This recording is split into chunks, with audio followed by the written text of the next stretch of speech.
evening everybody, Calm Biker here. And because it's such a lovely evening and the roads are nice and dry, I thought I would come out and do the second exercise from Full Control. I did Full Control exercise 1 and I said I would go away and practice it until it was second nature. I've kind of not quite managed it, if I'm honest. It's not quite second nature yet. I keep trying to force myself to do the whole waiting up the outside peg business, and I kind of keep forgetting to do it, which means I shouldn't really be on to exercise 2, but I'm really impatient. So I'm going to do exercise 2 tonight. Before I get into this, I just want to talk about a myth. And it's a myth that when I say it's a myth, everyone's probably going to disagree with. Well, not everyone, but a lot of people are probably going to disagree with me. Because it's a myth that's taught. When you're learning to ride, I would imagine probably everywhere, but definitely when you're learning to ride in Britain, it's taught as if it's a truth. And there's an element of truth in it. There's a bit of fire to go with the smoke. But it's not quite what it seems. So let me say what the myth is before these lights, so you can shout and scream at my heresy before the lights change and I carry on with the vlog. It is the myth that your bike goes where you look. Now that I've had several minutes sitting at the lights to take in what I've just said and contemplate it, and you haven't, of course, because I'll cut that piece out, otherwise it'd be really dull. Let me try and explain why I say it's a myth. Now, we're all taught, aren't we, that the bike goes where you look. And it's definitely important to look where you're going. That's clearly true. And we're all taught the bike goes where you look, so you must look away from hazards. Otherwise you get this terrible thing of target fixation. And when you look on YouTube particularly, and when you talk to people about when they've had target fixation and it's either ended up bad or nearly bad, it tends to be the same thing. What happened was there was some kind of hazard, usually a bend, that they were going around, and they ended up on the bend heading off to the outside and crashing. Or they saw a brick in the road and rode straight into it. Very rare that you hear of somebody target fixating on the inside of a bend and crashing into the inside of a bend, it has to be said. I'm sure it's happened, but it's very rare. So I'm going to try and prove it wrong before I go into the whole visual focus business of Full Control exercise number 2. So how do I prove it wrong? Well, if you were to go wherever you looked, if that was what happened, no matter what else you did, 2 things would be true. The first would be that I could just look where I wanted to go and not put in any steering input, and I would turn in that direction. That must be true, mustn't it? So how do I prove to you that that's not true? Well, really easy. I get myself on a straight bit of road and I let go of the handlebars and I look all over the place and show you that the bike will just carry on doing what it's doing. So here's a straight piece of road, let go of the bars, look around, yep, nothing happening. I'll put my hands back on the bars because it's a bit of a bend at this point. So clearly looking doesn't turn me. That's because steering is what turns me. The other thing I could do is turn using my bars whilst looking in what would be the wrong direction if you went where you looked. So I'm going to do that. So I'm going to go to the left hand lane, or left hand side of the lane, make sure it's all clear around me. I'm going to look left and I'm going to go right. So here we go, let's get a clear bit left. I'm looking left, oh, and I've gone right.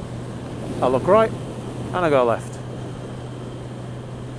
So, just wanted to get that myth buried before I carry on with the visual focus, because I don't want this visual focus to turn into that myth reinforced. Just on the whole point of the target fixation thing, because that seems to be a real thing, but again, I think it isn't. So, I will put forward an explanation that I think actually fits it better. Especially, let's take into this the idea of, let's say, a left-hand bend where people end up crashing into the right-hand side of the road, into the bushes or a post or whatever it might be. And it tends to happen after the person's already panicked. Now, they might not have panicked on a YouTube video, they might not have done it openly, but the heart's aflutter, the fear has set in, the adrenaline set in, because generally they've gone into that corner too quick.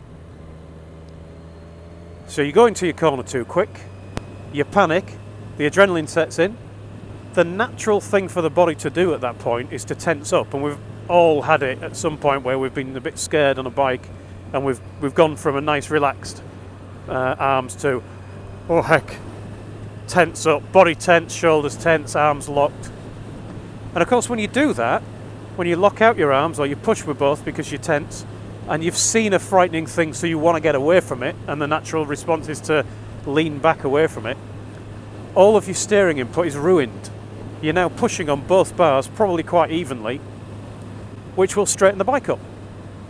You might also suddenly get off the power, and if you're leaning into a bend you might sit up and do everything you can to spoil your turn at that point, which means the bike will sit up if it's in a bend because you've wrecked it.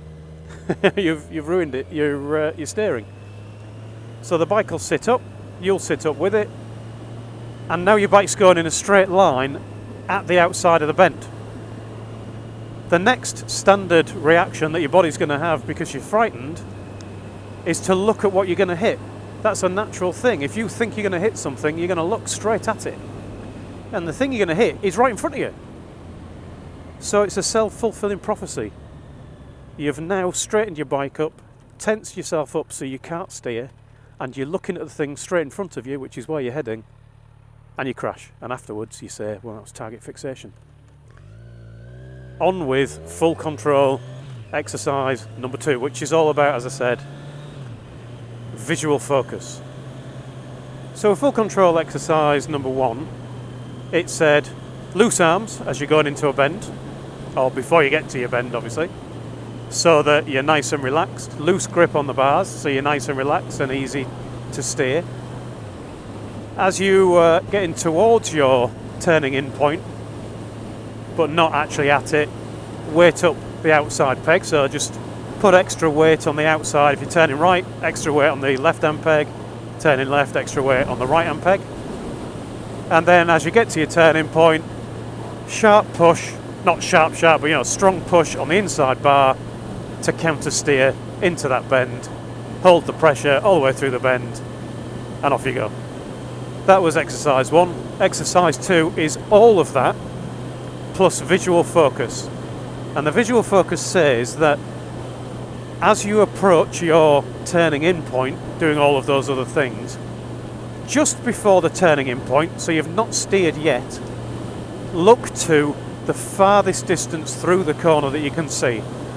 So that might be the exit of the bend, it might be the vanishing point, or it might be a bit past the vanishing point on an open bend where you can't quite see the vanishing point, but you can see a bit further out, if you know what I mean. So once you're in the bend, you're going to track that vanishing point, if that's the furthest thing you can see, until you can see the exit, and then you're going to concentrate on the exit. But all the way through the bend, you're looking at the furthest point you can see. Now, it says about you look through the bend to the exit, or as far as you can see, before the turning in point. And that means you're not actually looking at where you're turning in anymore. So key to that is to understand where that turning in point is and track it, but only using peripheral vision. So I'm now going to go and try that on Tosh's favourite, the Bentley Benz, and I'll take you around with me. Okay, so off we go to the first bend. So again, it's picking a flexible gear. I think I'm going to have that one, that I can accelerate or I can use engine braking. So weighting up the outside peg, arms floppy, looking through before the turning point and turning through is the principle. Next one, right hand peg weighted, arms loose. It's hard to talk it all through and do it, to be honest.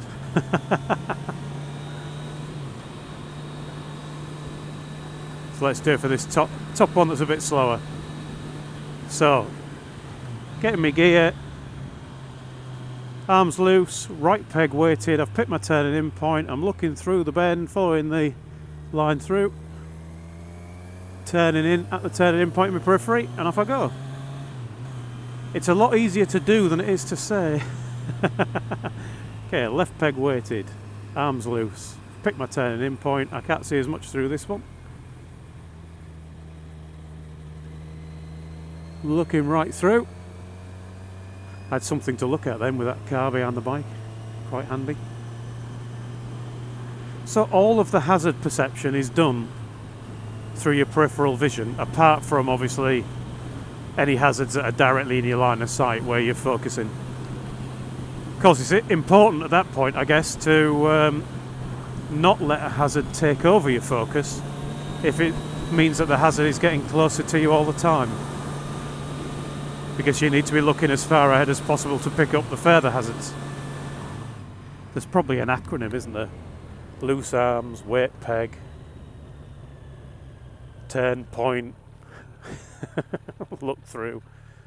No, I don't know. Law Patukajawagach. Not the best acronym in the world. Again, of course, like exercise 1, the point of this is to be doing it absolutely consciously to train yourself so that it becomes an unconscious thing. And that should free up your brain for dealing with things that arise separately, like cars coming into the corner at a speed you don't like. I do hate it when people approach junctions at high speed and then use the brakes, assuming that the brakes are going to work, and they have to slam them on. One day they're not going to work and you're going to end up coming straight out. Now the roundabout's going to be an interesting one, so I'm going to go right round the roundabout. So this is going to be, assuming that I can go straight into it if there's nothing coming, of course. This is going to be loose arms, peg weighted, turning point there, and just follow it. I'm just going to be looking at the vanishing point all the way around, and I'm not really looking at the road in front of me at all. I'm looking at the road at the other side of the roundabout almost. Go around again, it's fun. Forget where I am if I don't pay too much attention. Now, one of the things I suppose about looking that far ahead and having that much conscious focus on the furthest point of the bend, he says as he weights up the right peg, loose arms, pick turning in point, look through bend just before turning in point 10.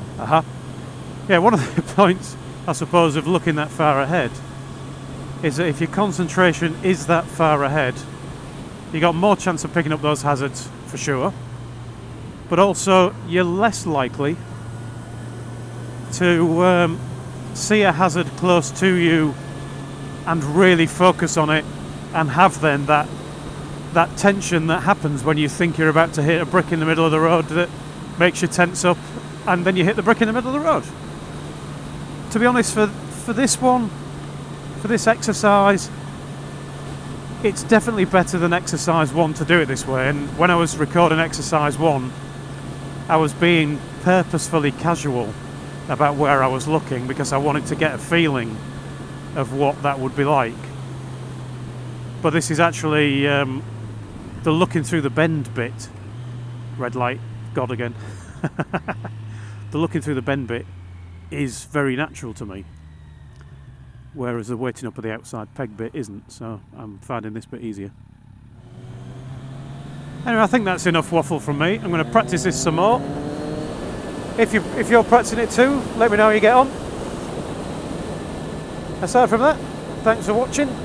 Ride safe, everyone, and I'll talk to you all again soon.